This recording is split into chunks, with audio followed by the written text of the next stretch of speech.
കേരളത്തിലെ 2026 നിയമസഭാ തെരഞ്ഞെടുപ്പ് കഴിഞ്ഞിട്ട് കുറച്ച് ദിവസങ്ങളായി നമുക്കെല്ലാവർക്കും അറിയാം. ഇനി കൃത്യം പറഞ്ഞിട്ടുണ്ടെങ്കിൽ 9 ദിവസമാണ് അതിൻ്റെ വിധി ദിനത്തിലേക്കുള്ളത്. എന്ന് പറഞ്ഞാൽ മെയ് 4-ലാണ് റിസൾട്ട് വരിക. ഏതാണ്ട് ആ സമയം ഉച്ചയോടുകൂടി നമുക്ക് കൃത്യമായിട്ട് അതിൻ്റെ റിസൾട്ടുകൾ അറിയാം.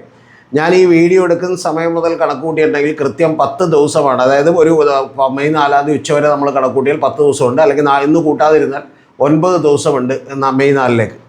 ആ മെയ് 4 റിസൾട്ട് എടുക്കാറാകുമ്പോഴേക്കും ഏതാണ്ട് നമ്മൾ വലിയ അവകാശവാദങ്ങളൊക്കെ കളഞ്ഞ് യാഥാർത്ഥ്യ ബോധങ്ങളിലേക്ക് ആളുകളെല്ലാവരും തന്നെ എത്തുന്നു എന്നുള്ളതാണ് വാസ്തവം. നമുക്കറിയാം, വി ഡി സതീശൻ വളരെ വിചിത്രമായിട്ടുള്ളൊരു പ്രസ്താവന നടത്തിയിരുന്നു. അതിൻ്റെ ഒന്നും ആവശ്യമില്ല രാഷ്ട്രീയമായിട്ട്. കാരണം രാഷ്ട്രീയമാകുമ്പോൾ ചിലപ്പോൾ ജയിക്കും തോക്കും, അതൊക്കെ രണ്ടാമത്തെ കാര്യമാണ്. എന്ത് തന്നെ സംഭവിച്ചാലും രാഷ്ട്രീയ വനവാസത്തിന് പോകും ജയിപ്പിക്കാൻ കഴിഞ്ഞില്ലെങ്കിൽ എന്നൊരു പ്രസ്താവന അദ്ദേഹം ഇറക്കി. അന്ന് അദ്ദേഹം പറഞ്ഞിരുന്നത് തിളക്കമാർന്ന വിജയം UDF നേടാനായില്ലെങ്കിൽ എന്നുള്ളതാണ്. അപ്പോൾ തിളക്കമാർന്ന എന്ന് പറഞ്ഞാൽ വേണമെങ്കിൽ 72 കിട്ടിയാലും തിളക്കമുണ്ടെന്ന് പറയാം, 80 കിട്ടിയാലും പറയാം. പക്ഷെ അദ്ദേഹം പറഞ്ഞുകൊണ്ടിരുന്നത് 100 കിട്ടും എന്നുള്ളതാണ്. അപ്പോൾ അദ്ദേഹം 100 കിട്ടുമെന്ന് പറഞ്ഞ് വ്യാപകമായിട്ടുള്ളൊരു പ്രചാരണവും കോൺഫിഡൻസും ഒക്കെ തന്നെ UDF ഉണ്ടാക്കിയപ്പോൾ CPM-ഉം LDF ഒന്നും വെറുതെ ഇരുന്നില്ല. പിണറായി വിജയൻ വന്നിട്ട് പറഞ്ഞത് 110 സീറ്റിലേക്കാണ് അവരുടെ സംഘം ഒരു മിഷൻ ഇടുന്നത്, ദൗത്യമിടുന്നത്. അതുകൊണ്ട് 100-ലധികം സീറ്റുകൾ നേടി അവർ ജയിക്കുമെന്നാണ്. അപ്പോൾ അതുകൊണ്ട് തന്നെ നമ്മൾ വളരെ ആകാംക്ഷയോടെ കാത്തിരിക്കുകയാണ്. ഈ കാത്തിരിക്കുന്നതിനിടക്ക് നമ്മൾ മിക്ക നേതാക്കന്മാരും ഇപ്പോൾ ഒരു യാഥാർത്ഥ്യ ബോധത്തിലേക്കൊക്കെ വന്നിട്ടുണ്ട്. അതിൽ UDF അതിൽ പുറകിലാണ്. കാരണം UDF ഇപ്പോഴും 100 സീറ്റിലധികം നേടും, ഉറപ്പായും അധികാരത്തിൽ വരുമെന്നൊക്കെയാണ് പറഞ്ഞുകൊണ്ടിരിക്കുന്നത്. അതിൻ്റെ പ്രധാനപ്പെട്ട കാരണം ഇതൊക്കെ പറഞ്ഞുകൊണ്ട് വലിയ സമ്പന്നരായിട്ടുള്ള വ്യവസായികളുടെ അടുത്തു നിന്നൊക്കെ തന്നെ അടുത്ത ഭരണം ഞങ്ങളുടേതാണ്, മുഖ്യമന്ത്രി ഞങ്ങളുടേതാണ്, ഞാൻ മന്ത്രിയാകും എന്നൊക്കെ പറഞ്ഞുകൊണ്ട് അതിൻ്റെ പിരിവ് നടത്താനുള്ള പരിപാടിയാണ് എന്നുള്ളതൊക്കെ തന്നെ വ്യാപകമായ ആരോപണം വന്നിട്ടുണ്ട്. അത് കഴിഞ്ഞ ദിവസം മുഹമ്മദ് റിയാസൊക്കെ തന്നെ ആവർത്തിച്ചിട്ടുണ്ട്. നിരവധി വ്യവസായികളെയും മുതലാളിമാരെയൊക്കെ ഇവർ വിളിച്ചതും നമുക്കറിയാം. അപ്പോൾ ഇത്തരം കാര്യങ്ങളൊക്കെ തന്നെ സംഭവിച്ചുകൊണ്ടിരിക്കുമ്പോൾ കഴിഞ്ഞ ദിവസങ്ങളിൽ MA ബേബി വന്ന് കൃത്യമായിട്ട് പറഞ്ഞിരുന്നു 99 സീറ്റുകളാണ് കഴിഞ്ഞ തവണ ഉണ്ടായിരുന്നത്. CPM-ൻ്റെ അഖിലേന്ത്യാ സെക്രട്ടറിയാണ്. CPM-ൻ്റെ ഏറ്റവും അവസാന വാക്കാണ് ഓൾ ഇന്ത്യ തലത്തിൽ. അദ്ദേഹം വന്നിട്ട് പറഞ്ഞ് 99 സീറ്റുകളാണ് കഴിഞ്ഞവണ ഉണ്ടായിരുന്നത്. അതിൽ നിന്ന് നിലമ്പൂർ പോയപ്പോൾ പിന്നെ ഞങ്ങൾക്ക് 98 സീറ്റുകളാണ് ഉണ്ടായിരുന്നത്. ആ 98 സീറ്റുകൾക്ക് മുകളിലേക്ക് 100 സീറ്റുകളിലധികം നേടി അധികാരത്തിൽ വരണം എന്നാണ് ഞങ്ങളുടെ ആഗ്രഹം. പക്ഷേ അത്രയൊന്നും കിട്ടില്ല. പക്ഷേ കൃത്യമായിട്ടുള്ള മജോറിറ്റിയോടുകൂടി ഞങ്ങൾ തന്നെ അധികാരത്തിൽ വരും എന്നാണ് അദ്ദേഹം പറഞ്ഞിരുന്നത് യാഥാർത്ഥ്യബോധത്തോടുകൂടി.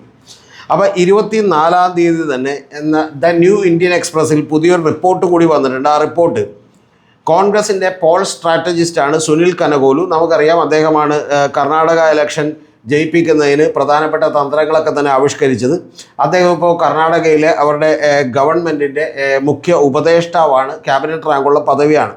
അപ്പോൾ അദ്ദേഹം കേരളത്തിൽ ഇവിടെ വന്ന് തമ്പടിച്ചുകൊണ്ട് കേരളത്തിലെ ഇലക്ഷനും കൃത്യമായി മോണിറ്റർ ചെയ്തിരുന്നു. നിരവധി സർവേകളൊക്കെ നടത്തിയിരുന്നു എന്നുള്ളത് നമുക്കറിയാം. നമ്മൾ പലവട്ടം അദ്ദേഹത്തിൻ്റെ ചില റിപ്പോർട്ടുകളെക്കുറിച്ച് വിശദമായിട്ട് വീഡിയോ ചെയ്തിട്ടുള്ളതാണ്. അപ്പോൾ അദ്ദേഹത്തിൻ്റെ ഒരു റിപ്പോർട്ടാണ് ഈ കഴിഞ്ഞ ദിവസം ന്യൂ ഇന്ത്യൻ എക്സ്പ്രസ്സിൽ കൊടുത്തേക്കുന്നത്. Congress Paul strategist Kanugolu projects 80+ seats four UDF എന്നാണ്. എന്ന് പറഞ്ഞാൽ 100-90 എന്നൊക്കെയുള്ള അവകാശവാദമൊക്കെ വിട്ടു. കോൺഗ്രസും UDF-ഉം ഒക്കെ തന്നെ 80 സീറ്റിലധികം നേടി അധികാരത്തിൽ വരും എന്നുള്ളതാണ് അദ്ദേഹം പറഞ്ഞേക്കുന്നത്. അതിന് അദ്ദേഹം ആധാരമായിട്ട് പറഞ്ഞേക്കുന്ന ഏറ്റവും പ്രധാനപ്പെട്ട കാര്യമെന്ന് പറയുന്നത് ഒരു ആൻറ്റി ഇൻകുംബൻസി ഉണ്ടായിരുന്നു, പ്രത്യേകിച്ച് പിണറായി വിരുദ്ധത ഉണ്ടായിരുന്നു ജനങ്ങൾക്ക്. അപ്പോൾ അതൊക്കെ കൊണ്ട് തന്നെ അധികാരത്തിൽ വരാനുള്ള സാധ്യതകളുണ്ട് എന്നുള്ളതാണ് പറഞ്ഞേക്കുന്നത്. അപ്പോൾ അതിൽ ഏറ്റവും പ്രധാനപ്പെട്ട കാര്യം അദ്ദേഹം പറയുന്നത് ഒരു ന്യൂനപക്ഷ കൺസോൾട്ടേഷനാണ്. എന്ന് പറഞ്ഞാൽ ക്രിസ്ത്യനും അതുപോലെ മുസ്ലിമും ആയിട്ടുള്ള ന്യൂനപക്ഷങ്ങളൊക്കെ തന്നെ കൺസോൾട്ടേറ്റഡായി മലബാറിലും ഈ പറയുന്ന സെൻട്രൽ കേരളയിലും മധ്യ കേരളത്തിലും, അതായത് എറണാകുളം പോലെയുള്ള ജില്ലകളിലുമൊക്കെ തന്നെ UDF-ന് അനുകൂലമായി വോട്ട് ചെയ്തു എന്നും അങ്ങനെ വോട്ട് ചെയ്തതിൻ്റെ ഭാഗമായിട്ട് 5 ജില്ലകളിൽ, അതായത് ഒന്ന് മലപ്പുറമാണ്, കോഴിക്കോടാണ്, എറണാകുളമാണ്, ഇടുക്കിയാണ്, പത്തനംതിട്ടയാണ്, ഈ 5 ജില്ലകളിലും വലിയ മുന്നേറ്റം ഉണ്ടാക്കാൻ കഴിയുമെന്നും അതിൻ്റെ അടിസ്ഥാനത്തിൽ അധികാരത്തിലേക്ക് എത്തും എന്നാണ് അദ്ദേഹം പറഞ്ഞിട്ടുള്ളത്. പക്ഷേ ഈ റിപ്പോർട്ട് വളരെ വിശദമായി വായിച്ചു നോക്കിയിട്ടുണ്ടെങ്കിൽ, ഈ ഇന്ത്യൻ എക്സ്പ്രസിൻ്റെ മാത്രമല്ല, ഇദ്ദേഹത്തിൻ്റെ റിപ്പോർട്ട് വളരെ കീനായി വായിച്ച ഒരാൾ എന്നോട് പറഞ്ഞത് ഒരു 50-50 ചാൻസ് മാത്രമേ ഉള്ളൂ എന്നുള്ളതാണ് പറഞ്ഞത്. അത് ഈ ഇന്ത്യൻ എക്സ്പ്രസിൻ്റെ വാർത്ത വായിച്ചു നോക്കിയാൽ പോലും നമുക്ക് തോന്നും അങ്ങനെ തന്നെ. കാരണം ഇതിൽ അദ്ദേഹം പറഞ്ഞേക്കുന്നത് ഈ ആൻറ്റി ഇൻകുംബൻസിയുടെ വേവ് ഉള്ളത് കൊണ്ടിട്ട്, അല്ലെങ്കിൽ അത്തരത്തിലുള്ള ഒരു വികാരമുള്ളത് കൊണ്ടിട്ട് ആളുകൾ ഈ പിണറായി വിജയനെതിരെ വോട്ട് ചെയ്യും. പക്ഷേ ചില ജില്ലകളിൽ അത്ര നേട്ടമുണ്ടാക്കാൻ കഴിയില്ല എന്നുള്ളത് കൂടി ഇദ്ദേഹം ഇതിനകത്ത് പറഞ്ഞിട്ടുണ്ട്. അതിപ്പോൾ തൃശ്ശൂരാണെങ്കിലും അതല്ലെങ്കിൽ ആലപ്പുഴയാണെങ്കിലും തിരുവനന്തപുരമൊക്കെ പോലെയുള്ള ജില്ലകളിലൊന്നും വലിയ മെച്ചമുണ്ടാക്കാൻ സാധിക്കില്ല എന്നുള്ളത് കൂടി പറഞ്ഞിട്ടുണ്ട്.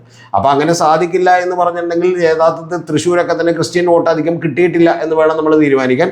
കൂടാതെ ഈ പറയുന്ന ഒരു മജോറിറ്റി മൈനോറിറ്റിയുടെ കൺസോൾട്ടേഷൻ ഉണ്ടായിട്ടുണ്ടോ എന്നുള്ളത് നമുക്ക് നമ്മൾ ആലോചിക്കേണ്ട ഒരു കാര്യമാണ്. പക്ഷേ അത്തരത്തിൽ കൺസോൾട്ടേഷൻ ഉണ്ടാക്കാനും അത് മെറ്റീരിയലൈസ് ചെയ്യാനും LDFന് കഴിഞ്ഞില്ല എന്നുള്ളത് കൂടിയാണ് അദ്ദേഹം ഇതിനകത്ത് പറയുന്നത്.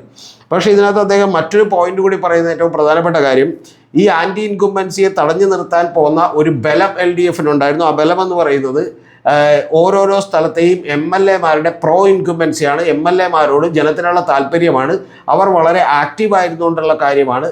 പക്ഷെ അതൊക്കെ ഉണ്ടെങ്കിൽ പോലും UDF ഒരു 80 സീറ്റുകളിലധികം നേടി അധികാരത്തിലേക്ക് വരും എന്ന് പറഞ്ഞാൽ ഏറ്റവും കുറവ് അദ്ദേഹം പ്രതീക്ഷിക്കുന്ന അപ്പോൾ പോലും 80 എന്ന് പറഞ്ഞാൽ, ഞാൻ നേരത്തെ പറഞ്ഞുകൊണ്ടിരുന്നത് പോലെ തന്നെ ഒരു നെക്ക് ടു നെക്ക് ഫൈറ്റ് ആണെന്നും ആരധികാരത്തിലേക്ക് വന്നാലും ഒരു 80 സീറ്റിൽ താഴെയുള്ള ഭൂരിപക്ഷമേ ഉണ്ടാകാൻ സാധ്യതയുള്ളെന്നും LDFനാണ് ഇപ്പോഴും ഒരു സ്ലൈറ്റ് എഡ്ജ് എന്നും വേണം നമ്മളത് മനസ്സിലാക്കാൻ. എന്ന് പറഞ്ഞാൽ ഞാൻ നേരത്തെ പറഞ്ഞതുപോലെ 73-നും 78-നും അടക്കമുള്ള സീറ്റുകൾ നേടി LDF അധികാരത്തിൽ വരുമോ എന്ന് പറയുന്ന ഒരു ആശങ്ക ഈ റിപ്പോർട്ടുകൾക്കിടയിൽ വരികളിലൂടെ വായിച്ചാൽ പോലും നമുക്ക് തോന്നും.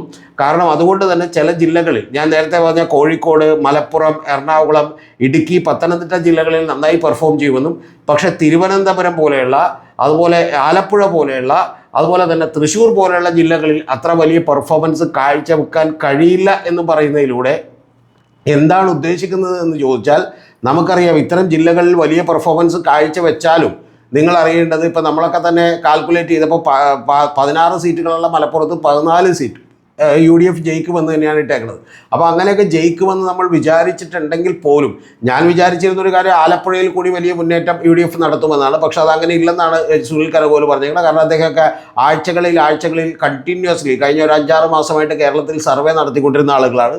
അപ്പോൾ ഇതെല്ലാം തന്നെ വെളിവാക്കപ്പെടുന്ന ഒരു പ്രധാനപ്പെട്ട കാര്യം, ഞാൻ നേരത്തെ പറഞ്ഞ പോലെ സീ വോട്ടർ സർവേയുടെ ചീഫായിട്ടുള്ള യശ്വന്ത് ദേശ്മുഖ് അടക്കമുള്ള ആളുകൾ പറഞ്ഞിട്ടുള്ള ഒരു സൂചനകൾ തന്നെയാണ് യഥാർത്ഥത്തിൽ ഈ റിപ്പോർട്ടുകൾക്കകത്തും കനകോല് നൽകുന്നത് എന്ന് മാത്രമേ പറയാൻ കഴിയൂ. അതിനപ്പുറത്തുള്ള വിശദാംശങ്ങൾ എനിക്ക് തൽക്കാലം നിങ്ങളോട് വെളിപ്പെടുത്താൻ പറ്റില്ല.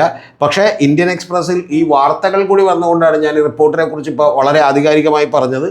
അല്ലെങ്കിൽ നമ്മൾ അത്തരം കാര്യങ്ങളൊക്കെ പുറത്തു പറയുന്നത് ശരിയല്ല. ഇതിൽ ഏറ്റവും പ്രധാനപ്പെട്ട ഒരു കാര്യം, ഈ അവർ പോലും കണ്ടെത്തിയിരിക്കുന്നത് പറയാനാവാത്ത വിധം മത്സരം ടൈറ്റാണെന്നും, പക്ഷെ ഒരു സ്ലൈറ്റ് എഡ്ജ് UDFന് ഒരു പക്ഷേ ഉണ്ടാകാം എന്നുള്ളതാണ് കനകോല് പറയുമ്പോൾ നിങ്ങൾ മനസ്സിലാക്കണം. അതിലൊരു വരി കൂടി പറഞ്ഞിട്ടുണ്ട്, MLAമാരുടെ പ്രോ ഇൻകുംബൻസിയെ ഈ പറയുന്ന ഭരണവിരുദ്ധ വികാരം കൊണ്ട് ഒരു പക്ഷേ മറികടന്നേക്കാം എന്ന് പറയുന്ന ഒരു സംശയം മാത്രമാണ് ഈ റിപ്പോർട്ടിലുള്ളത് എന്ന് നിങ്ങൾ മനസ്സിലാക്കണം. എന്ന് പറഞ്ഞാൽ സുനിൽ കനകോലുവിനും സംശയമുണ്ട്, ഒരു പക്ഷേ പിണറായി 3.0 വന്നേക്കാമെന്ന്.